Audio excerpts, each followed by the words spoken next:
Dear Jane, in the advertising leaflet which accompanies Tout va bien to the festivals of Venice, Carta, New York and San Francisco, we preferred using a photograph of you in Vietnam instead of photographs from the film. We found this photograph in an issue of L'Express, early in August 1972, and we think it will enable us to talk in a more concrete way about the problems raised by Tout va bien. This is not a way of changing the subject, nor is it a way of not talking about Tout va bien, as if we were afraid of talking about the film. Not by any means. It is a way of not marking time, like the puppeteer's troops at Quang Tri, which eventually leads to stepping on others, as with the shells of the 7th Fleet on Quang Tri. Actually, this is a way of making a detour, but if we dare say so, a direct detour. In other words, a detour which will enable us to run directly into the treacherous little problems that the film we made together at the beginning of this year is concerned with. And rather than talk right away about the qualities and the faults of our film, from one end to the other, we prefer to ask critics, journalists, and spectators to kindly make the effort of analyzing this photograph of you in Vietnam, which was taken a few months after the film we did in Paris. As a matter of fact, this photograph and the short text that appeared with it does a better job of summing up Tout va bien than we could. And for a very simple reason. This photograph answers the same question that the film is asking. What part should intellectuals play in the revolution? To this question, the photograph gives a practical answer. The answer it gives is its practice. This photograph shows you, yes, you, Jane, serving the Vietnamese people's struggle for independence. Tout va bien provides an answer to this question too, but not in the same way. Because less certain than the photograph of the answers to be given, the film asks other questions first. And finally, these questions amount to not asking the questions of intellectuals and the revolution in that way. How can this question be raised then? The film does not answer yet exactly. But the way in which it does not answer yet is actually an indirect way of asking new questions. Because there is no use in giving old answers to the new questions that are being raised by the development of revolutionary struggles today. One must learn how to ask these new questions, and learn from those who, even if they haven't had enough time to formulate these questions clearly yet, have already taken possession of the ground where they will be able to grow and flourish. And they have accomplished this by inventing new forms of practical action. We're telling you that our way of not really giving an answer yet, like the Vietnamese and you in the photograph, was actually an indirect way of asking new questions. An indirect way, a deviated way. Now you can understand why we had to make a detour before talking about the film. And why it had to be a detour through Vietnam. First of all, because everyone agrees about the fact that some really new questions are being raised over there. And secondly, because you were with them after having been with us. As we were looking at this photograph of an actress on the theater of military operations, that's what made us want to ask some questions, not to the actress, but to the photograph. And for us, this means asking a certain number of new questions about the classical answer that the Vietnamese and you have given to the well-known question of the intellectuals by publishing this photograph. There is something else that has influenced our decision to take advantage of this photograph in order to make a detour through Vietnam. This something is our desire to have a real discussion about the film with the spectators, journalists or not. Everyone is his own journalist or editor, depending on how he changes his own concrete day-to-day activity into a film, making himself the star of this film. And it is precisely this kind of little star system that we want to talk about with the audience. But in order to do so, we must make a detour, because just as a film is a kind of detour that leads us back to ourselves, in order to get back to the film, we must first make this detour into ourselves. And here, in the USA today, ourselves still and always means Vietnam. We'll try to explain a little further. We think that it's important and urgent to really speak to those who have taken the trouble to come and see our film. really means right where they are, and also right where we are. And so we must find a way to enable them to really ask questions if they feel like it, or give answers to the questions we have asked. The spectator must be able to really think, and think, first of all, about this problem of questions and answers. We must be able to be really upset by the spectator's questions or answers, and to answer or ask questions other than with ready-made answers, or questions to ready-made questions or answers, but ready-made by whom, for whom, against whom. This means that in order to have a real possibility of discussing Tout va bien, we're going to place ourselves outside of Tout va bien. To talk about the machine, we're going outside of the factory that uses it. We're going to find our basis for discussion outside of the world of cinema in order to have a better view of it when we return. And in order to set out in a better way toward the real problems of our real concrete life, of which the cinema will have been only one of the elements. We're not going to leave or abandon Tout va bien. We're going to go away from it, on the contrary, to go somewhere else, to Vietnam, for example, since you have come back from there. But what is important is that we're going to travel there by our own means. What sort of means are we talking about? The technical means we work with and the way we use them socially. You in the photograph from Vietnam and we in the film in Paris. And we will be in a better position to evaluate this use. And for once, we will not be alone. The spectator will be there too. He will be a producer at the same time he is a consumer. And we will be consumers at the same time we are producers. Perhaps all this seems complicated to you. As Vertov said to Lenin, the fact is that truth is simple, but that it's not simple to tell the truth. And Uncle Bertolt had come up with 5 difficulties for telling the truth back in his time. Okay, we will explain that another way. Today one often hears people say that cinema should serve the people. Fine. Rather than talk theoretically about the faults and the virtues of Tout va bien, we are going to Vietnam. But we are going there by and with the means of Tout va bien. We are going to see, if one may use the expression that way, how Tout va bien is working in Vietnam. And then, from this practical example, we eventually will be able to draw a few conclusions about what to do and what not to do, each of us right where he is, with his wife, his boss, his children, his money, his desires, etc. We are going to use this photograph then to go and seek an answer to the following question in Vietnam. How can cinema help the Vietnamese people win their independence? And as we have already said several times, we are not the only ones who have used this photograph to go to Vietnam. Thousands of people have already done so. Probably almost everyone here has already seen this photograph. And for a few seconds, each in his own way has used it to go to Vietnam. That is precisely what we think is important to know.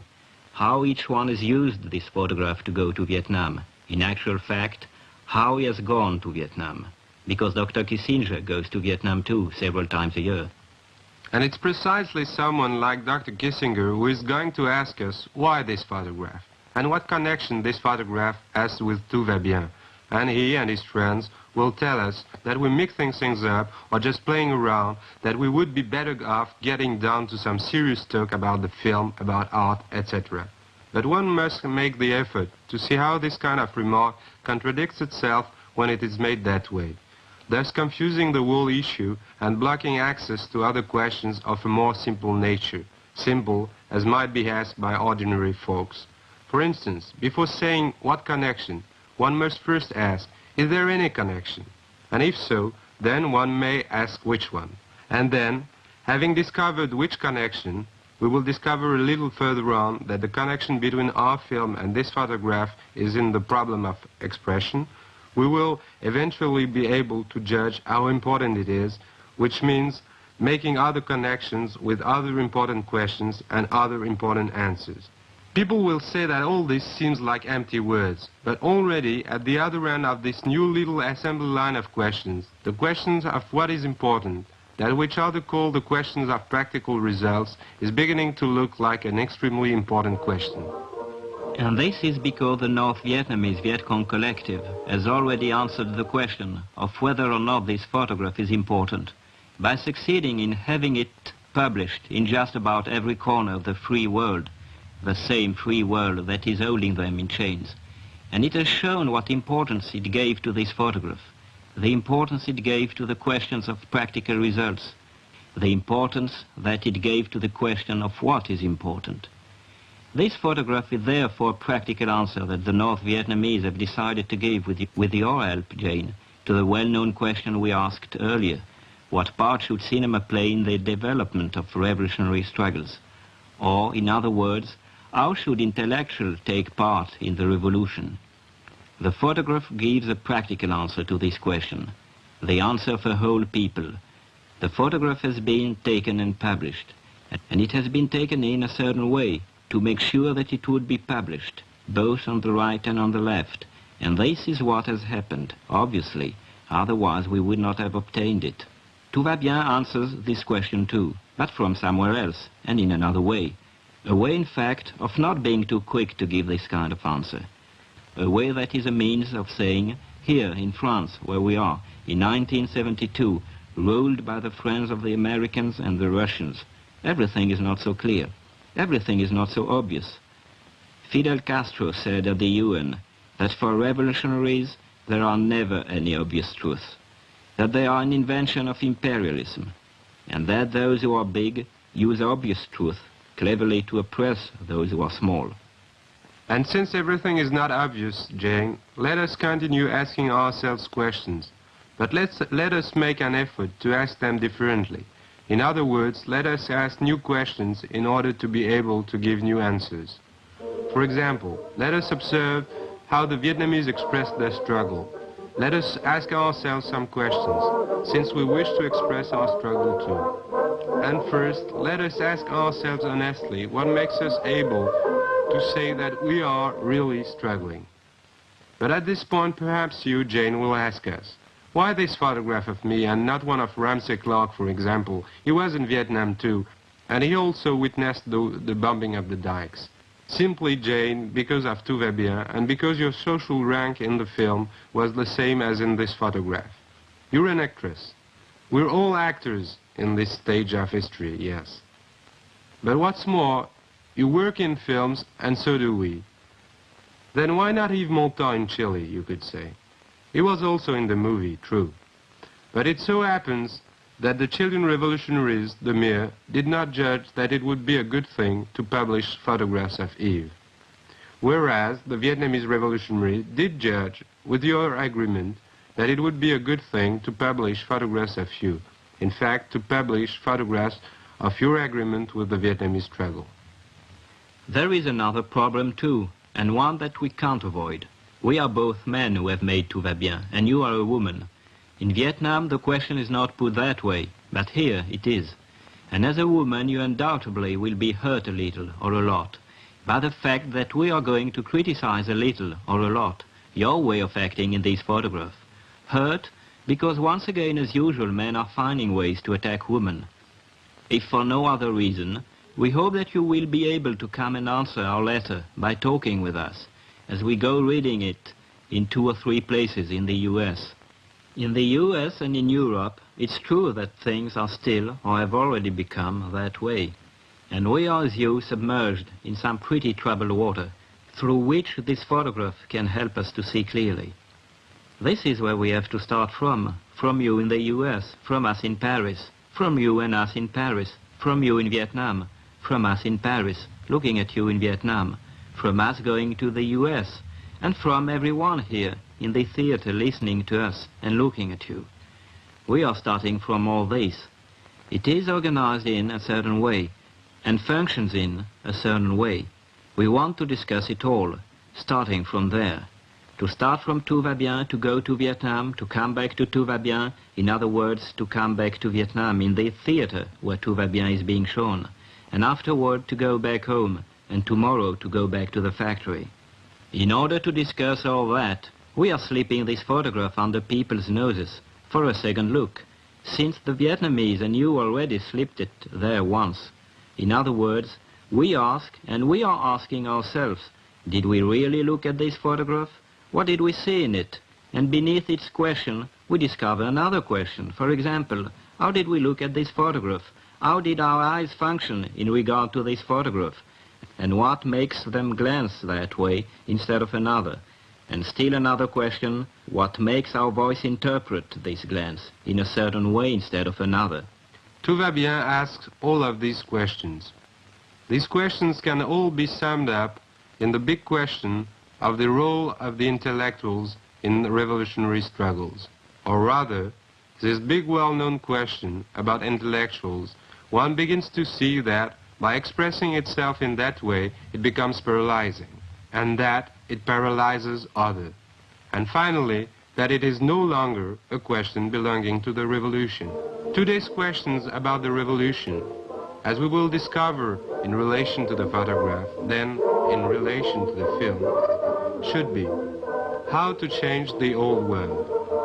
And one can see right away that the old world of a Viet Cong is not the same as the old world of a Western intellectual, that the old world of a Palestinian is not the same as that of a black child from Harlem, that the old world of a worker from the Renault factory is not the same as that of his girlfriend.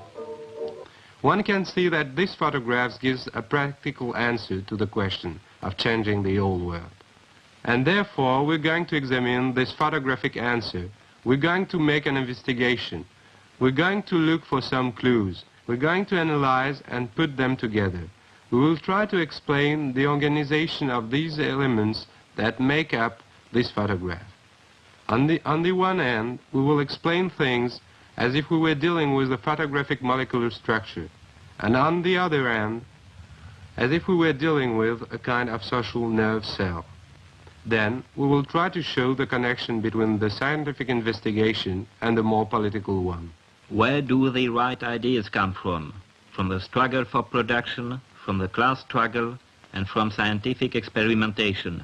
In making this investigation, questioning this photograph, we're doing nothing other than trying to find out how the answer that this photograph gives was produced in the context of the struggle in Vietnam. Then we will see if the answer is entirely satisfactory for everyone, for whom, against whom, and if perhaps other questions won't start cropping up, just those that Tout va bien somehow or other manages to raise. For example, as far as an important part of the photograph is concerned, the actress's expression, the relation between the eyes and the mouth, in Western Europe, in our opinion, one cannot be satisfied with it for the same reasons as its authors. Those who took the photograph decided that it should be taken, the North Vietnam Viet Cong collective. And this, at first, seems absolutely normal, the context being different. But then, one ought to inquire as thoroughly as they do into what has conditioned this idea of what is normal. In saying this, we are not doing as most of the Communist Party and their allies in the Western world, the Pope, the UN, the Red Cross, who say simply, let us help Vietnam toward peace. Saying what we have said, on the contrary, is saying something much more precise. For example, let us help the North Vietnamese-South Vietnam alliance make its own peace. And even more precise, since Vietnam, in changing its own world, helps us change our own, how can we really help Vietnam in return? And since the Viet Cong North Vietnam collective is struggling, criticizing and transforming Southeast Asia, how can we struggle in our context for changing Europe and America? Of course, all this takes a little longer to say than just peace in Vietnam, and it necessitates doing things more thoroughly than just creating 2 or 3 Vietnams. And that's why Marx, in the preface to the first edition of Capital, was asking for readers who were not afraid of minute details, in order to overthrow the king of hell and free all the smaller devils. Faced with this photograph a few months ago by you, Jane, and the Vietnamese, and now by us again, each person can, if he is willing, make his own investigation. Then we will be free to compare the results, and we will be able to speak without taking the desire to speak away from those who are listening. Perhaps we will be able, just for a moment, to say a little less nonsense about ourselves and the revolution. And one more thing, so that you won't feel attacked personally. Although we can't really avoid it, we feel the question is badly put, but we hope that by the end of this letter things will be a little clearer. And that's why we really need you to come and answer us directly, because we're writing to you not only as authors of Tout va bien, but also because we have been looking at this photograph. And you must admit, it is the first time anyone who has seen a photograph of you in a magazine writes to you about it this way. So that you won't feel like our chosen victim, as they say, and so that you'll understand that we're not aiming at Jane, but at a function of Jane. When questioning this photograph, we will refer to you in the third person. We won't say Jane has done such and such. We'll say the actress or the militant, just by the way, as in the text which accompanies the photograph. In our opinion, these are the principal elements, or elements of elements, that play an important part in this photograph, which appeared in the French magazine L'Express at the beginning of August 72. Elementary elements. This photograph was taken at the request of the North Vietnamese government, representing on this occasion the revolutionary alliance between the people of South Vietnam and the people of North Vietnam. This photograph was taken by Joseph Kraft, who is described beneath the photograph in a text which was not written by those who were responsible for taking the photograph, but by those who have published it. In other words, a text composed by several writers from L'Express, who had not made any contact with the North Vietnamese delegation in France. We checked that. The text describes him as one of the most well-known and most moderate American journalists. It also says that the actress is a devoted militant for peace in Vietnam. But the text doesn't mention the Vietnamese people in the photograph. For example, the text does not tell us that the Vietnamese who cannot be seen in the background is one of the least known and least moderate of the Vietnamese people. This photograph, like any photograph, is physically mute. It talks through the mouth of the text written beneath it. This text does not emphasize, does not repeat, because the photograph speaks and says things in its own way. The fact that the militant is in the foreground and Vietnam is in the background. The text says that Jane Fonda is questioning the people of Hanoi, but the magazine does not publish the questions asked, nor the answers given by the representatives of the Vietnamese people in this photograph. In fact, the text should not describe the photograph as Jane Fonda questioning, but as Jane Fonda listening. This much is obvious, and perhaps the moment only lasted 1/250th of a second, but that is the 250th that has been recorded and sent throughout the Western world. Being written this way, the text is probably trying to tell us that the photograph was taken at random during a discussion where the actress militant was actually questioning the people of Hanoi, and therefore we shouldn't pay any attention to the detail of her mouth being closed. But we will see a little further on that it is not a question of chance, or rather, even if it is chance, the chance is then exploited according to the logical necessity of capitalism, the necessity for capital to disguise what is real.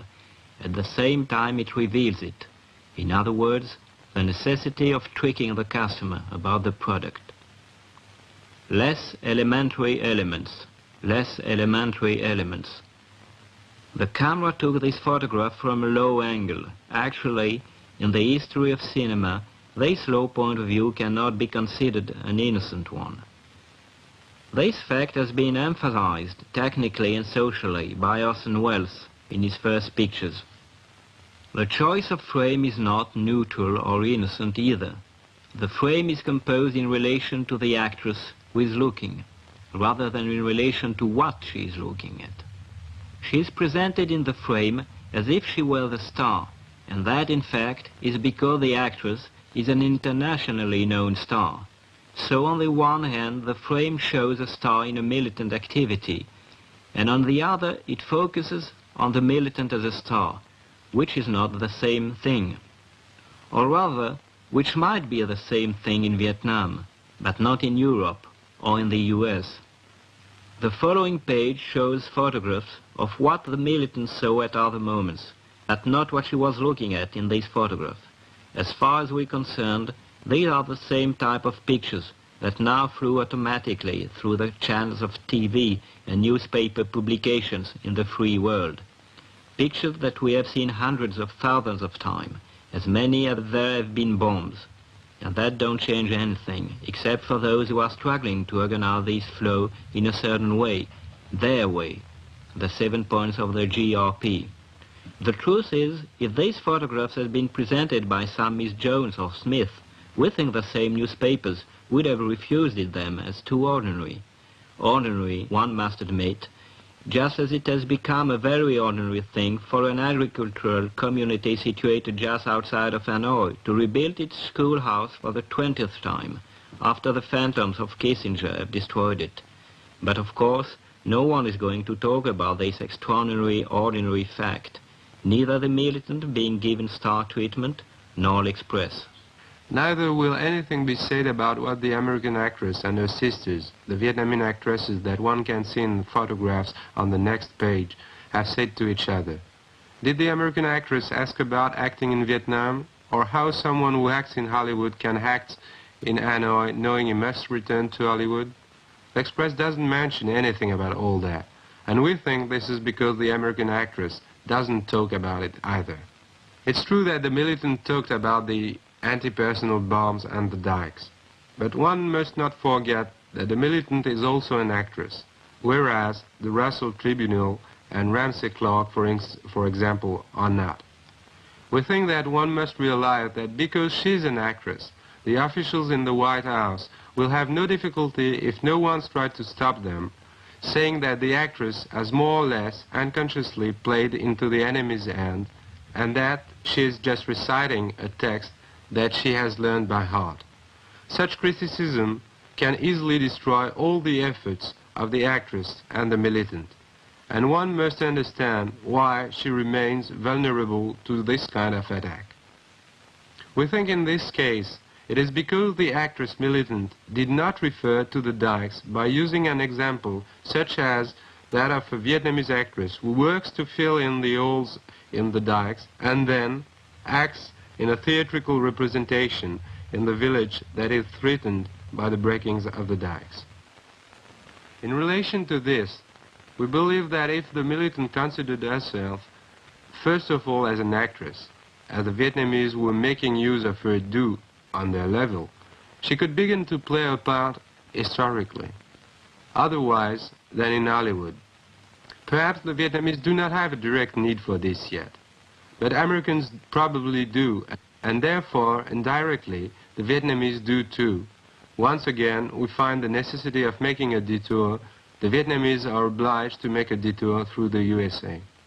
In this photograph, in this reflection of reality, two people are seen facing the camera. The others have their back turned. Of the two people, one is in sharp focus, and the other is not. In this photograph, the famous American is sharp and clear, and the anonymous Vietnamese is blurry and unclear.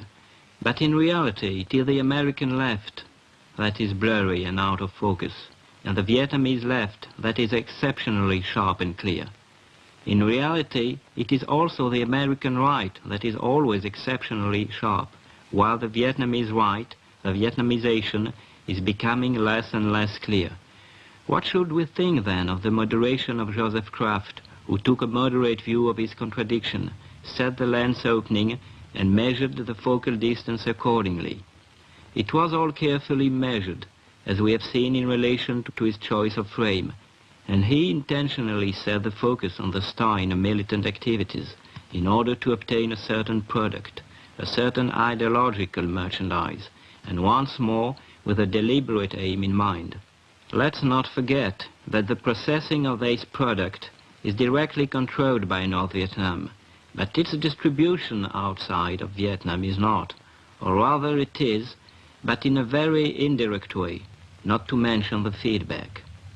This distribution is controlled by the TV networks and newspapers of the free world, and so we see that one of the moves necessary to complete this act of communication cannot be made by those who have planned it.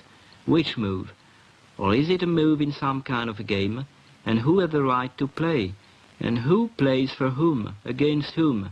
At this point we find, and we will come back to it again later, that in examining the relationship between what seems sharp and what does not, in relation to the two faces in the photograph, we have discovered something quite unusual.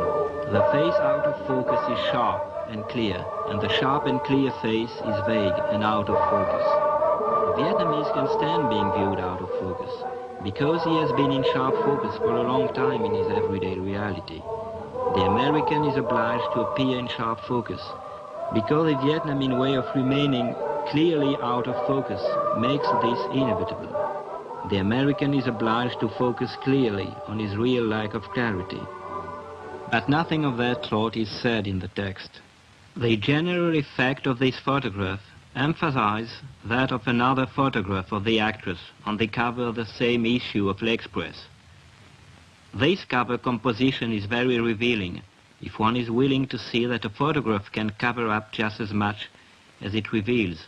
A photograph imposes silence as it speaks. In our opinion, this is one of the working principles of the two-faced form, Jekyll and Hyde, principle and interest, that information-deformation takes on when it is transmitted by images and sound in our epoch, which is that of the decline of imperialism and of the general tendency toward revolution. The American left says that the tragedy is not in Vietnam, but in the US. The facial expression of the militant in this photograph is, in fact, that of a tragic actress. But a tragic actress with a particular social and technical background, formed and deformed by the Hollywood school of Stanislavski and showbiz. The militant's expression was the same in the third reel of Tout va bien, when, as an actress, she was listening to one of the film extras singing a text written by Lotta Contino. The actress also had this expression in Clute, as she looked at her friend, a policeman played by Donald Sutherland, with a tragic sense of pity on her face, and made up her mind to spend the night with him. We can find this same expression already in the 1940s, used by Jane Fonda to portray an exploited worker in the future fascist Steinbeck's Grapes of Wrath. And even further back in the actress's paternal history within the history of cinema, it was still the same expression that Henry Fonda used to cast a profound and tragic look on the black people in Young Mr. Lincoln, made by the future Honorable Admiral of the Navy John Ford. One can also find this expression on the opposite side, as John Wayne expresses his deep regrets about the devastation of the war in Vietnam in the Green Beret. In our opinion, this expression has been borrowed, principle and interest, from the free trade mask of Roosevelt's New Deal. In fact, it's an expression of an expression, and it appeared inevitably by chance, just as the talkies were becoming a financial success. This expression talks, but only to say how much it knows, about stock market crash, for example. But it says nothing more than how much it knows. That's why, in our opinion, this Rooseveltian expression is technically different from those that have preceded it in the history of cinema, the expression of silent screen stars, Lillian Gish, Valentino, Falconetti, etc. Just make the experiment and have these faces look at a photograph of U.S. crimes in Vietnam. Not one will have the same expression, although all of them have the same knowing look.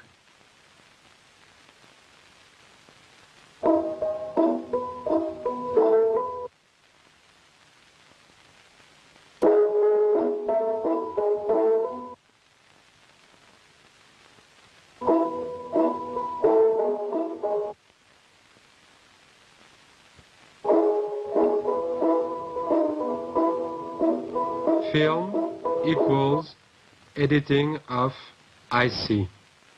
This is because, before the talkies, silent films had a materialist starting point.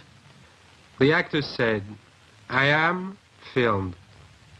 Therefore I think, at least I think of the fact that I am being filmed. It's because I exist that I think." After the talkies, there was a new deal between the matter being filmed, the actor, and thought.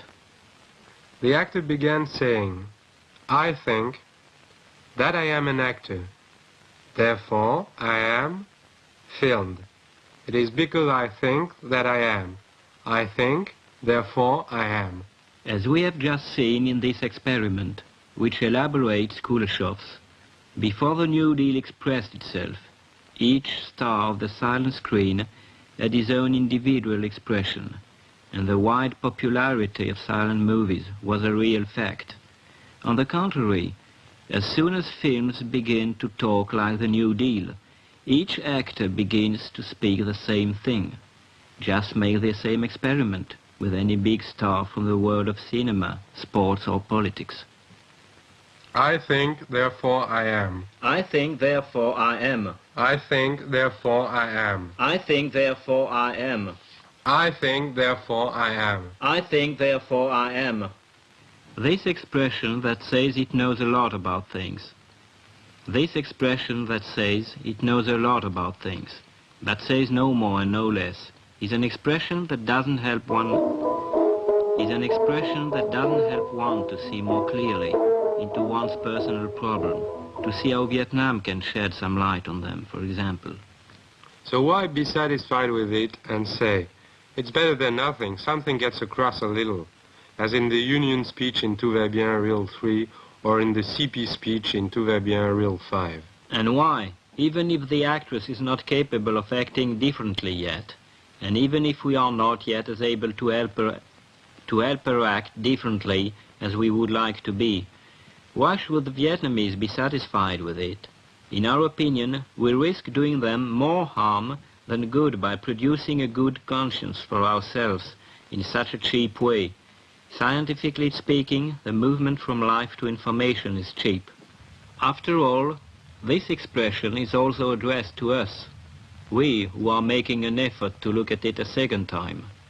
These eyes and this mouth are not saying anything to us, and for us, they are filling themselves with emptiness, like those of the Czechoslovakian children in front of the Russian tanks.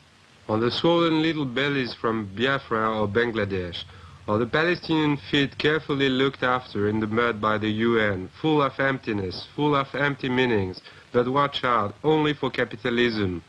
Because capitalism knows how to fuck things up and fill the real eyes of its future enemies with emptiness, forcing them to look nowhere. How can one fight against this situation?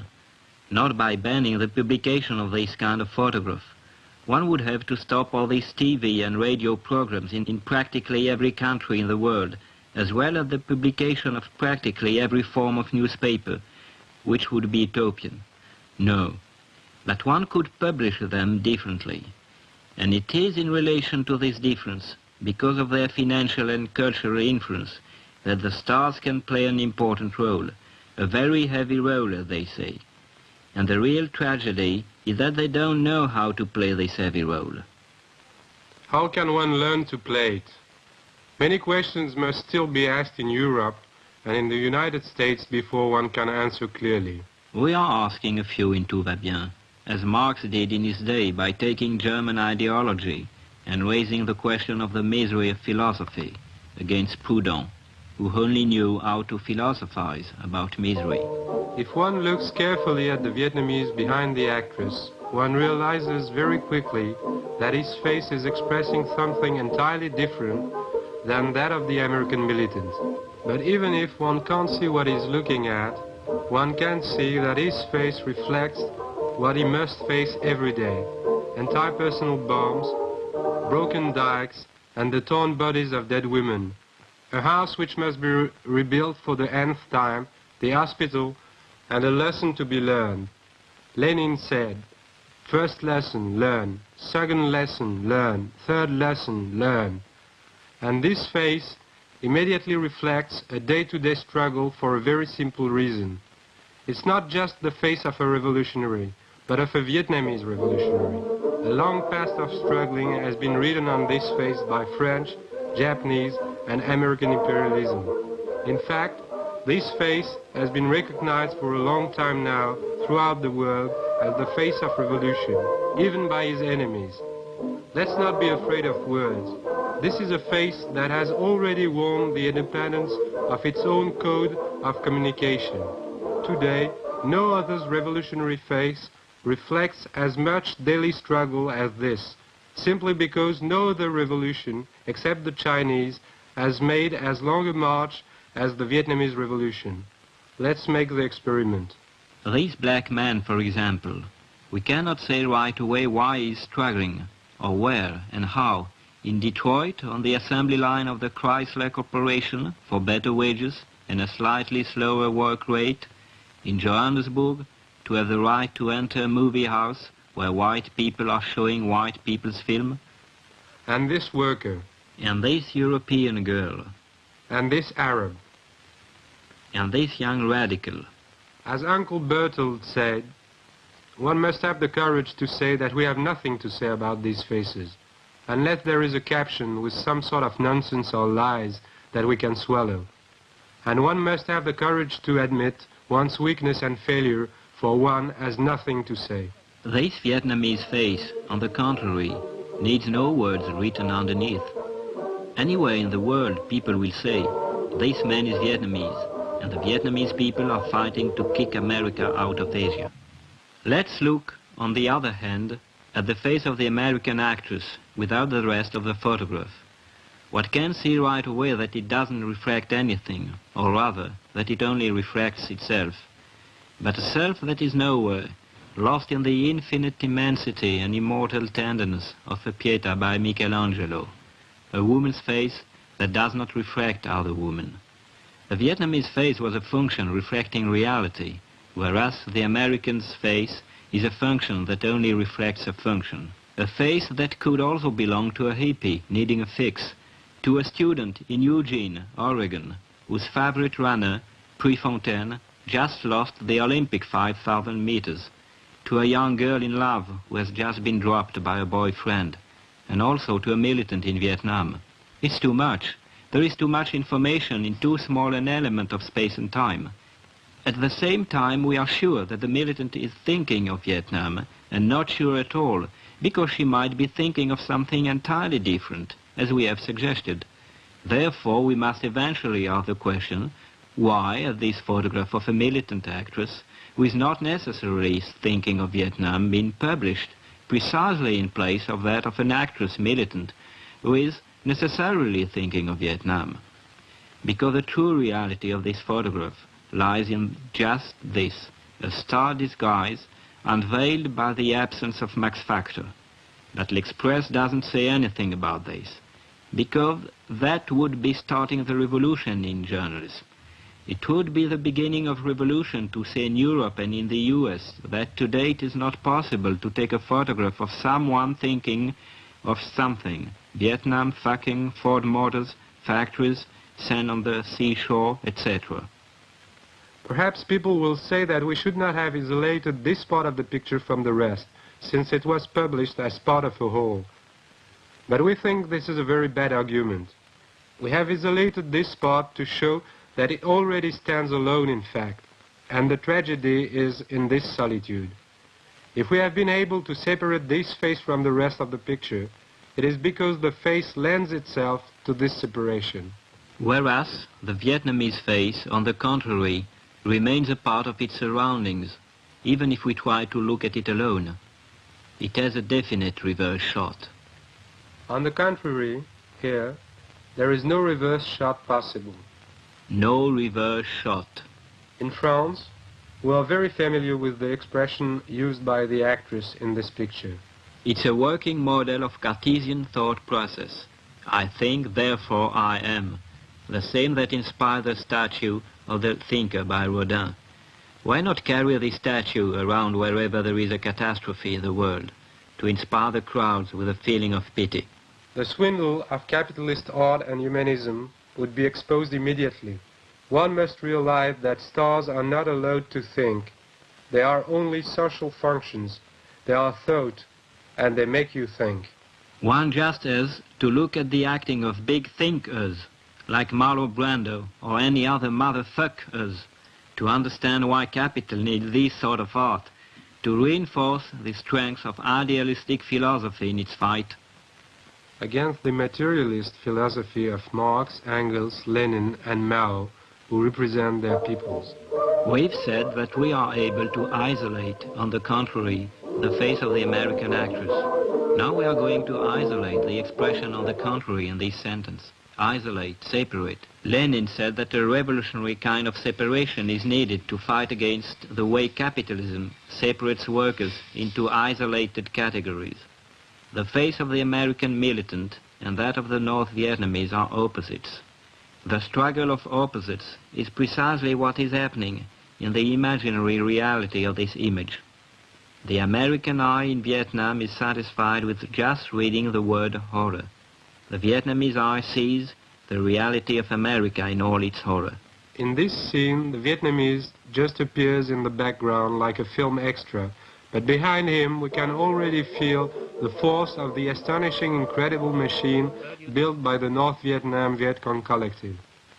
And standing behind the star, we can still sense the vile, deadly capitalist machine, looking full of cynical humility and limpid confusion, as Lelouch said in Adventure is Adventure.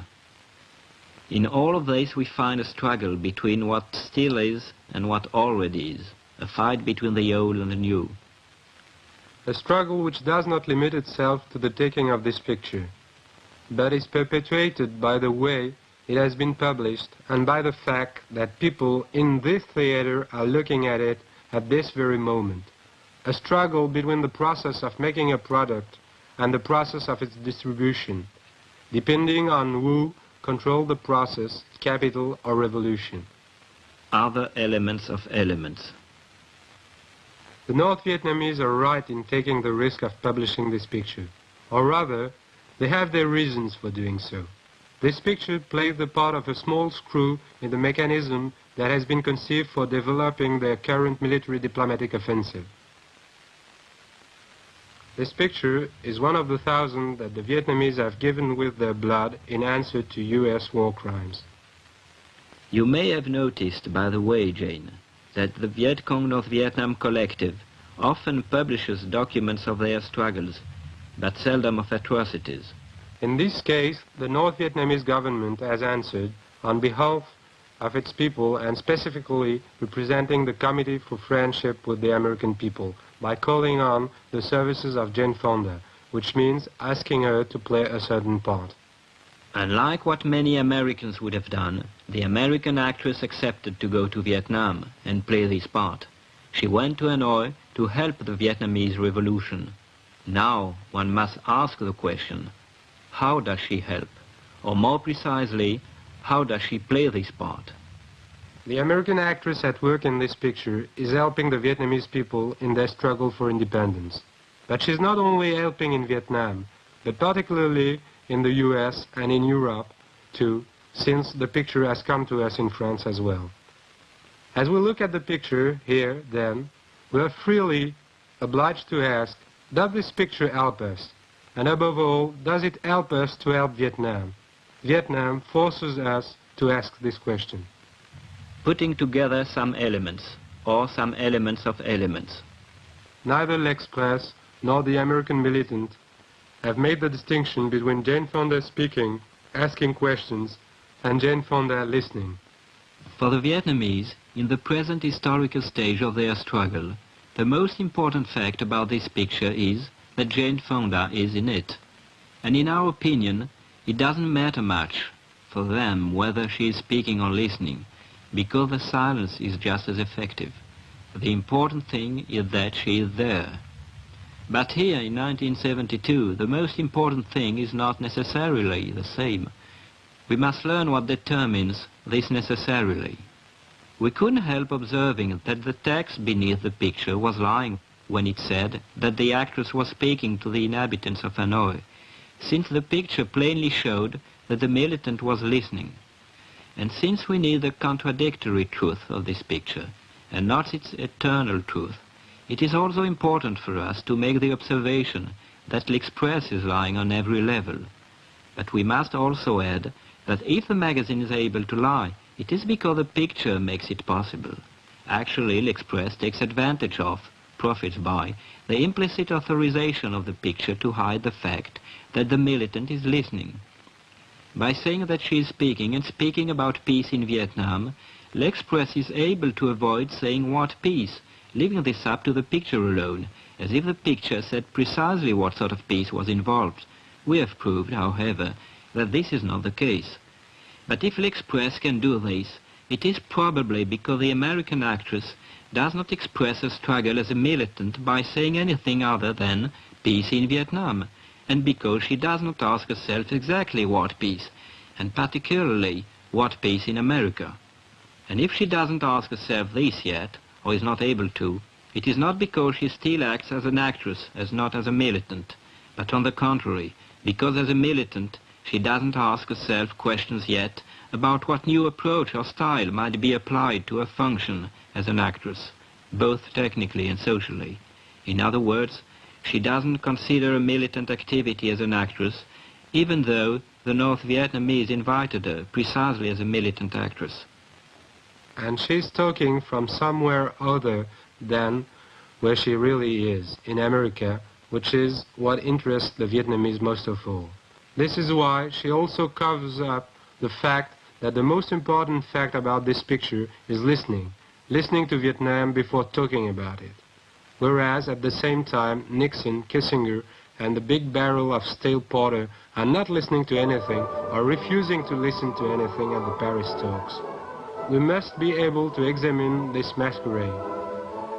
And unmasking Nixon hypocrisy does not mean saying peace in Vietnam, because he says it too, and so does Brezhnev. One must say the opposite of what he says. One must say, I'm listening to the Vietnamese who are going to tell me what sort of peace they want in their country. And one must say, as an American, I'll keep my mouth shut because I admit I have got nothing to say about this. The Vietnamese must say what they want, and I have to listen and then do whatever they say because I am not a part of Southeast Asia. The rest is just masquerade.